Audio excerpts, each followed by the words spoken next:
Alright, this is David Rankin here. I'm going to be doing a quick review of Tycho Tracker, which was coded by Daniel Parrott. Very recently, it's still in beta release. But it's a pretty cool, neat, nifty little tool here for tracking down asteroids. Now typically, if you've been in this hobby at all, you've been using Astrometrica probably. This is a new approach to extracting asteroids from FITS images, and it's pretty interesting how he's gone about this. It's a method called synthetic tracking. So, from what I understand, it kind of stacks the images in all velocities that you specify at all position angles that you specify, which is really cool because a lot of times an asteroid isn't very clearly visible in the individual FITS images, but once you do a stack, say you're following up on a newly found near-Earth asteroid, the asteroid will pop out in the stack if you can capture its motion and the direction it's traveling, because the signal-to-noise ratio on the asteroid will get better and better as you stack those images with those parameters, and the rock pops right out. Well, wouldn't it be neat to have a program that would look at all your images and stack them in every direction at every velocity and find these asteroids that way? As far as I know, nobody's really attempted this in any meaningful way until now. And I've been playing around with this quite a bit over the last few weeks, and I have to say I'm pretty impressed with the results that I've been getting with it. So I thought I'd just do a quick tutorial here on just some basics of how it works and just show you some of the results I've gotten. He has a lot of documentation on his site. I recommend going through this in detail, especially the tutorial and guide that was written up on it. The images have to be calibrated and aligned before you put them into Tycho. That's the recommended approach. I use Iris for that. I have a tutorial that covers that in depth on my YouTube channel. And Registar is another option. There's a few other options out there for aligning and registering your images. Just make sure that's all done before you try to put them into Tycho. Alright, so what I'm going to look at right now is just the data from the last night that I was out imaging. So here's the first little window you get with Tycho, and you have pretty basic menus here. It's not super complicated. So what I'm going to do is I'm going to pop in, add my files. So in the first situation we have here with Iris, I'm going to look at an NEO-CP follow-up target that had been found by Mount Lemmon. Now, I took 25 40-second exposures of this target. These images have been aligned, dark subtracted, and I actually did a background subtraction too, so they're pretty flat. And I happen to know which direction and speed this object was going at the time I had imaged it. So I have 5.02 arc seconds per minute at position angle 102.7. So one thing you can do is, if you wanted to just use Tycho for following up on NEO targets on the NEO-CP, where you already know the position angle and speed, you can narrow those parameters, or you can just tell Tycho to search a set of images completely and see what it can find. So in this case, I just hit Control A to select all the images. I'm going to open them up. First thing you have to do after they're opened is run the plate solver, and you have to install an server for that. It's pretty easy. It's documented in the documentation for Tycho. And this gives it a rough idea, a pretty good idea of where the images are when they're plate solved. Of course, you can do a better solve before you do your astrometry with UCAC4. So in this case, these images have already been plate solved, so you can see yes right here in this column. It gives you delta time, exposure time, the time the images were taken, the date obs, the width, the height, the pixels, bit depth. All that stuff is listed in these columns here. It's pretty self-explanatory. There's a bunch of neat calculators that are also built in here for doing conversions if you need to figure some of that stuff out. So in this case, all I'm going to do is, you got to get used to the interface too, just playing around a little bit with it. it's pretty quick to work with once you get it down. I really like it's very intuitive. So at this point, what I'm going to do is I'm going to run, because I'm already done aligning, normalizing, and plate solving, I'm going to run the synthetic tracker here. And in this window, you adjust your brightness. And the idea here is you just kind of adjust this slider until your stars are all masked out. So right about here. And this can be kind of touchy, so he did mention you can use your arrow keys to narrow that down. You can see the stars are masked out really nicely in these images now. So hit OK. This is kind of the sensitivity threshold. You don't really need to understand all this. Just play with it. You go this way, you're going to not have as many targets, not as many positive hits. You go this way, you're going to have a lot. For my camera, under the conditions I was shooting, I found somewhere around 90 seems to be working okay. You recommend starting around 35, but for this example, I'm going to be a little higher to just avoid so many false detections. Okay, so we have how do you want to configure the synthetic tracker to search your images. I'm going to do adaptive to the image set. And then here we have the search parameters. So this is pretty interesting. It's in seconds per pixel, which is kind of might not be what you're used to. Bust open the calculator here. So if I want to figure out, like, say I have an object that's going 5 arc seconds per minute, and I know my camera is 1.3 arc seconds per pixel, I got to figure out how many seconds it can go across a pixel before it smears, right? So I just take 60 for arc seconds in a arc minute, and then divide that by the speed of the object in the same units, arc seconds per minute. Gives me 12. Then you want to multiply that by the resolution you're shooting at, which in my case is 1.3 arc seconds per pixel. So I got about 16 seconds or so before this object smears across a pixel. So that tells me that it's going to find, because the whole program is really based around searching for the pixels. It's all pixel based. So what this is telling me is that if I put the start movement at 16, it can detect objects that are traveling at 5 arc seconds per minute. Stop movement, so the higher this number is, this is how many seconds it takes the object to go across 1 pixel. So this is going to detect very slow movement, because this is 1,000 seconds for that object to move across 1 pixel. So yeah, it's not exactly intuitive, but you kind of get used to it. So I actually just set these parameters kind of high and low above what I'm looking for most of the time, because you can actually limit them down here, which is nice. So if you just set this to a low number like 10 and this to a high number like 1,000, that's a good place to start. This is the granularity, and so it's pretty much like how far the object moves across each image. If you're looking for slower targets, you can have this cranked up a little bit higher. If you're looking for faster targets, you need to crank it down. I've found just kind of leaving it around 0.1 works pretty well for how I shoot when I'm looking for objects. This is all documented in depth in the guide if you want to dive into that more thoroughly. Here we have the speed limit range, so we can limit the speed range and the position angle, which is kind of cool. This thing is also based around a GPU, so if you don't have a very decent GPU, it's not going to be very helpful for you. You need to have, something halfway decent in order to get good results out of Tycho. I'm working on a Lenovo Y700 laptop right now, and it's got a mobile GTX like 960 or something. It's not terrible. It works all right. I just upgraded my server to a much faster GPU, so I can chew through these searches much faster.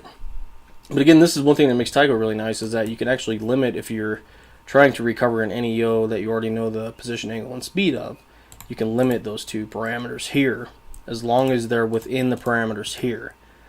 So for instance, if I'm trying to find an object that's going 5 arc seconds per minute, but I don't have this low enough to catch an object that's going 5 arc seconds per minute, this parameter will do nothing for me.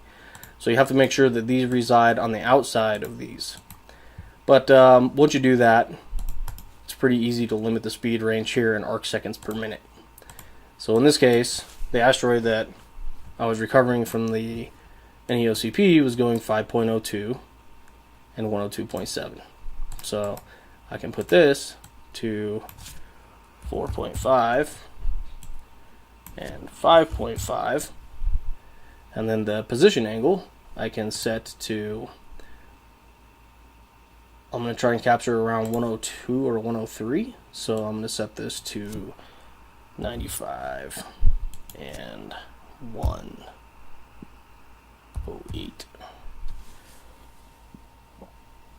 Okay, so this is the setting that crops false detections around the edges. That's helpful. You'll run into issues where it really captures a lot of false targets around the edge of your images, and you can use this to crop those out. Alright, so I'm going to hit OK, and then this thing is going to chew through the images here. It skipped a bunch of the possible search parameters and then went straight to the ones that I had specified. So you can see that was actually a really fast search run there, and that's really impressive that it was able to chew through all of the images that quickly just with the search parameters that I had provided to look for the asteroid flying around in the images. So here we have the track positions. These are the individual positions in the images. These are the possible asteroids that it found, the actual tracks. This window shows you detection strength pretty much per frame. So if you see a nice uniform profile here, that's usually a good sign. If you see a big spike and then a drop off, that's usually not a good sign that you're working with a real target. So these are just tools to help you decide if your target is real or not. I'm going to close this one. This track combine window is kind of handy. You can do a median combine, an average combine, or a maximum combine. But basically what this shows you is what the object looks like with different stacking methods. And so you can see we have a nice strong hit that looks pretty circular on the average combine. So I'd feel pretty confident about that. This is a FITS header info. And then this is the main Tycho window. So I'm going to shrink that down. And then when I select one of my track positions here, I'm going to get another window. And this window is actually the window that will show you your object. So what I want to do is stretch this to my liking. And then run over to this window. And then when I'm on this window, I can literally just push the down arrow to get an animation out of the preview window of the frames. And you can see that there is actually something there that looks very present in all of the frames. And that's actually our asteroid. The very first hit on the list right here was the rock that I was going for. So that's pretty impressive that within like 5 seconds it searched all of those images, found the asteroid, extracted it, stacked it, and then presented it to me. So this is the NEOCP target. Now, of course, the images are extremely noisy when you look at them individually. So wouldn't it be nice to be able to stack those images? Well, of course it would. So all we have to do is select the first image, shift, select however many more you want, and it will just real-time stack those images for you all the way across the whole stack here. So that's actually another really neat feature. You can use the down arrow to do this as well. I'm stretching the image to make it look a little more contrasty so I can see the asteroid. I can invert the image if I would like, which is a nice feature. And you can actually blink these images really quickly too. So these are the individual images tracking the motion of the extracted object. These are the extracted objects. So if I wanted to look at the next possible asteroid, I would go down this list. If I want to confirm each individual asteroid, I want to go down this list, the track positions window. So if I hold shift and hit the down arrow, you can see the signal to noise ratio just increases right in front of my face in real time, which is really cool. So say, okay, I'm not 100% sure that this is a real asteroid. How am I going to do a blink of these images across different stacks? Now typically if you were in another program, this would take a while. You can do this right on the fly by holding shift, pressing down. I'm going to select the first 8 images and just hit add stack. Then you get another blink stacks window here. So we'll leave that open up here. Go to frame 9, do the same thing, add stack. Go to frame 17, do the same thing, add stack. Now you have a blinking window here showing you if this object has a strong signal across all 3 of the stacks that I just defined on the fly. And what's neat is you can just swap these stacks of images up right on the fly without having to reload anything. It's really cool. So I can just hit reset, and you can also unfollow target to see it move. So you can see now that the image is sitting still on the middle frame and the asteroid is bouncing by, and you can follow the target if you'd like. The blink intervals over here, you can change that. So if I hit reset, it'll reset the blink window, and I can go back to stacking how I would like. So it did extract this asteroid as the very first object on the list. So I want to extract, say, 2 measurements from this asteroid now. Okay, so what I want to do is go to the track navigator. I can load McOrb to see if there's any known asteroids in the vicinity of this asteroid. I already know there's not because this is a new asteroid. Then I can load star catalog. So in this case I have UCSC4 on my local D drive, so I'm just going to extract from a local copy. This will calibrate all the frames based on the extractions it did earlier from the plate solving to a median offset for UCSC4, which should give me some good astrometry. Now in this case, it did all our offsets for us, and so we just select the top track again, and now I'm ready to take some measurements. So what I'll do is I'll just select the first,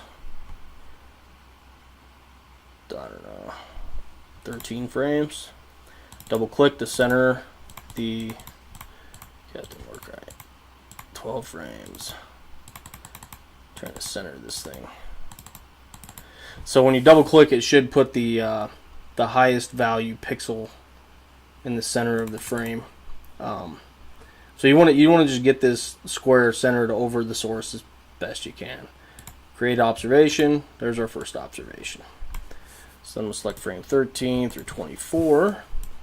That looks pretty good already. Create observation. So now we have 2 observations that we just created of this asteroid. Now we're going to go into view the minor planet center formatted report. That's my observatory code. That is not this rock. So say I was shooting the NEOCP target. Oh, I think I deleted all the observations for it. Anyway, here was the original designation for it. So you just pop that bad boy in there, hit OK, and then there's your minor planet center formatted observations that you can check the residuals on. I've noticed that, I'm getting residuals definitely better than a half arc second using Tycho, which is pretty good. I'm definitely happy with that using the star catalog that's available. And that was cool. So I just confirmed a near-Earth asteroid from the NEOCP in a very quick amount of time with a lot of different options available to me to do that. And Tycho extracted it without any issues at all as target number 1. Now let's see how it does if we just do a completely blind search of the stack of images without specifying a predefined position angle and speed.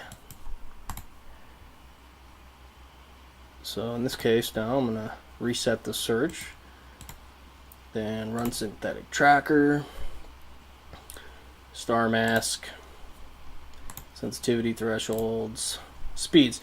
So in this case I'm going to uncheck the position angle range, so Tycho does not know what position angle this asteroid is traveling at. Then I'll just do, a quick 2-second to 5-second or 5.5 second search. So I'm just telling Tycho, alright, I want you to see what you can find in any direction in all of these images traveling between 2 arc seconds per minute and 5.5 arc seconds per minute. This is going to take longer because it has a lot more vectors to search. So it's cool because it offloads all these computations to the CPU, which makes it run much faster than it would, the GPU I mean, which makes it run much faster than it would if it was on the CPU. But it's still going to take a while because, this is a laptop and I don't have the best GPU in the world in it. So I'll run that and it's going to start chewing through these detections. So I'm going to pause it while that runs. Okay, it's been about 10 minutes later. And we're presented, of course, with all the same windows we were presented with last time. Frame comparison window, track positions window, track navigator window, observations window, and track combine window. You might recognize the shape of this object here because voila, it's our asteroid.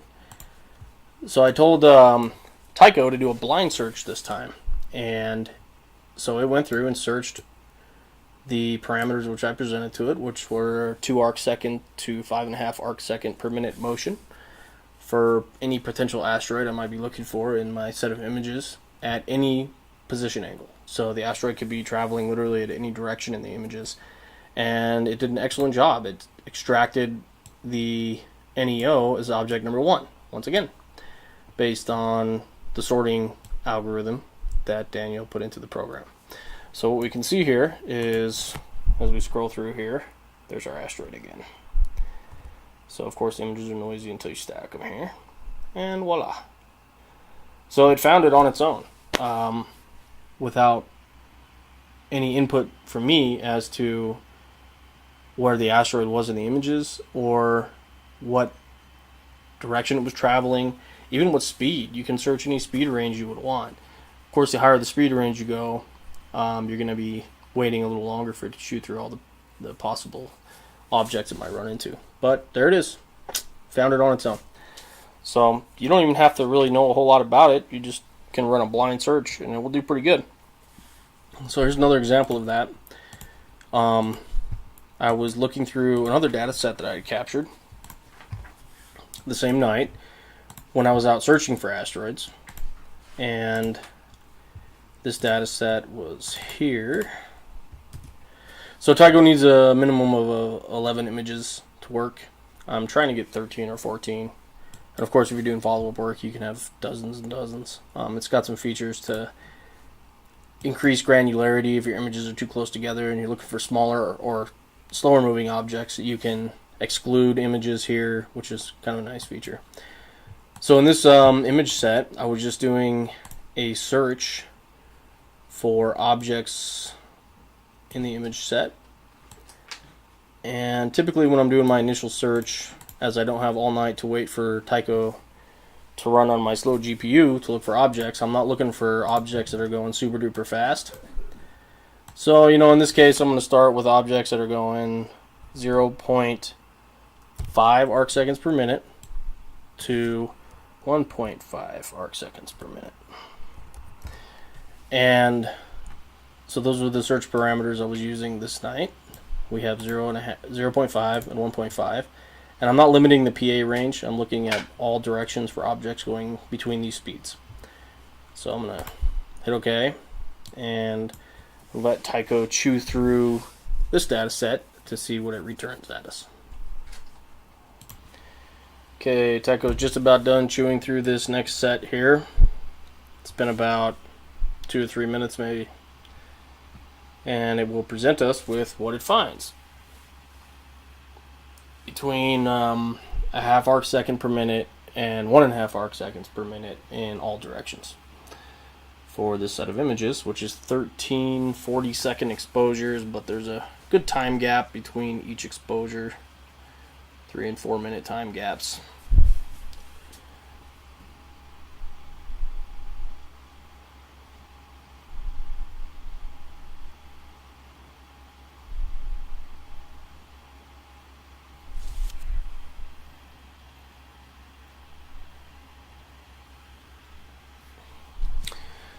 And we're almost there. So this is where it's going to really benefit you to have a powerful GPU chewing through these detections, because this will go a lot faster. So I think I just purchased the GPU that's like 250% faster than the one on this laptop. So I assume that's going to make a really big difference when it comes to actually finding these rocks quickly.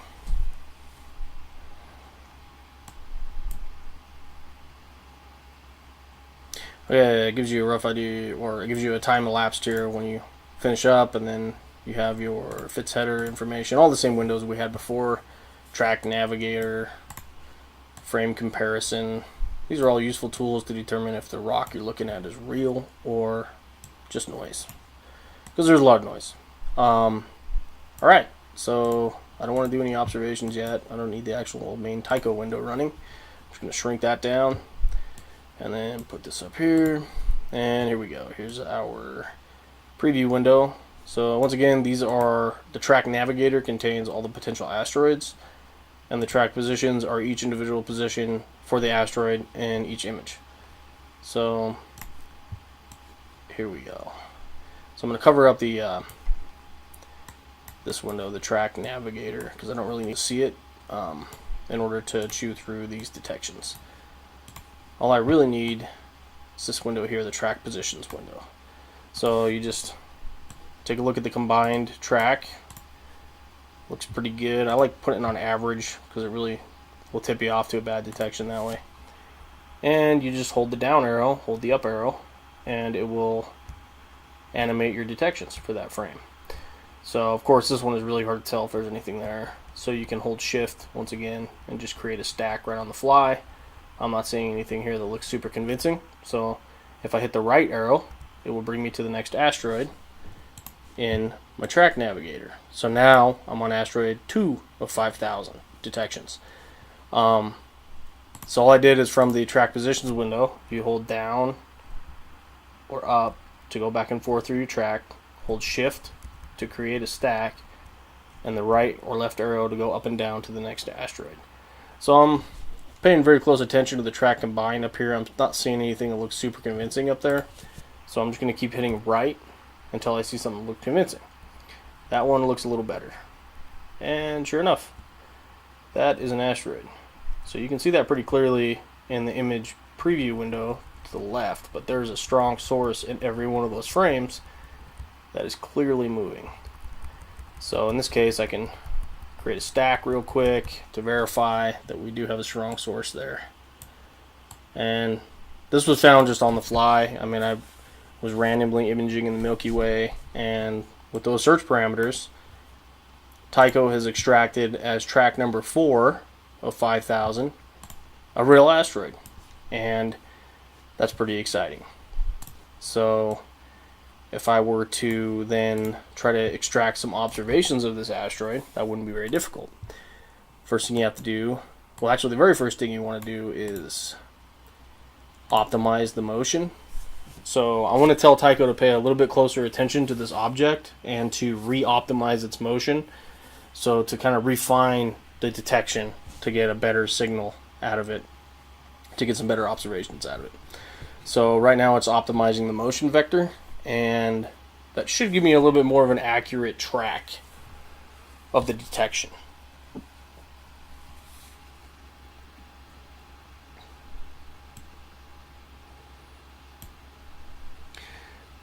Okay, so I'm going to let it finish that. Now it says the old track number was 4 and the new track number is 1. So Tycho was able to look at this object and say, oh yeah, there's a very strong detection here, there is some optimization I can do, and now its rank has increased in the overall stack of the asteroids to number 1.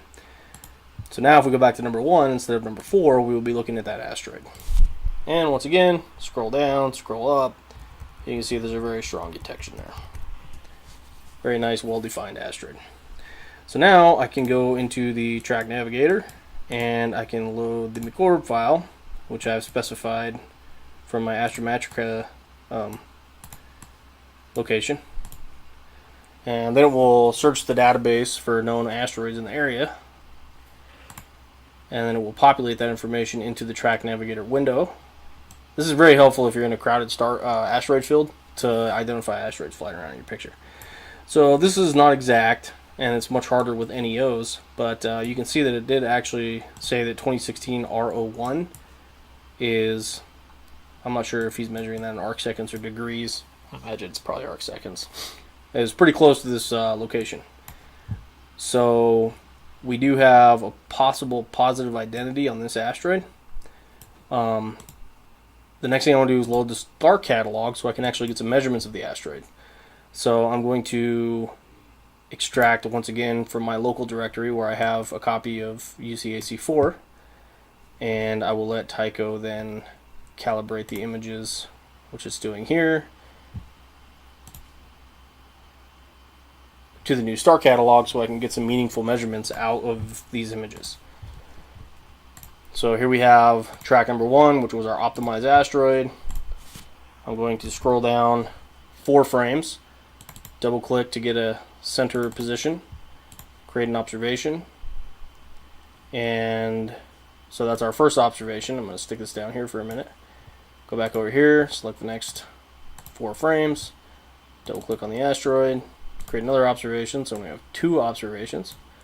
And once again, for the last 4 images, double click, create observation. So now we've just created 3 observations of this possibly new asteroid. And so I'm curious about what kind of object this might be. Because to me, when I found this that night, it was a new object. I actually got kind of excited about it, not realizing that it was already known. But, so what I can do quickly is just view the MPC formatted list, just give it some designation, and hit OK. And so here are my observations for that asteroid. So now if you run to the Minor Planet Center website, they have some tools here. The first thing that I like to do is check the NEO score of the object. So it's under NEO Services Ratings. Then I'm just going to paste the observations in here, select all orbit classes, and rate it. You can see here the NEO score comes back 94. That's pretty amazing. So had this been a new object, it would have almost certainly been a new near-Earth asteroid.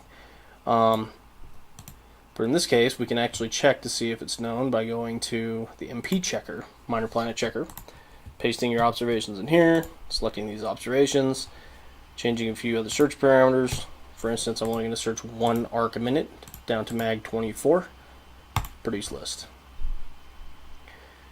So in this case, what you're going to see is the asteroid, I think it's 2016 R01, comes up, and it's in this exact location, 0.0 and 0.0 north, east and north. So what we're going to do is copy the designation for this asteroid and go check it out. Orbit Observations Database, pop it in there, show me what this asteroid is, and voila, look at that, near-Earth object, armor type, which is pretty cool. So I just accidentally stumbled across this asteroid when I was out searching and found it with Tycho and extracted some measurements from it and submitted them. So I think it's a pretty neat, powerful new tool for amateur astronomers to look for asteroids. I mean, you can see these are detections that are easily in the V20 range. I'm shooting 30-second exposures, and you know, a lot of the asteroids I've detected using Tycho are hardly visible. This one's a little more visible, but a lot of times you'll see asteroids that are barely visible in individual frames just popping right out and being detected. Of course, along with that, you get a lot of false detections too, so you're going to have to get a feel for weeding out the false detections and finding the real ones.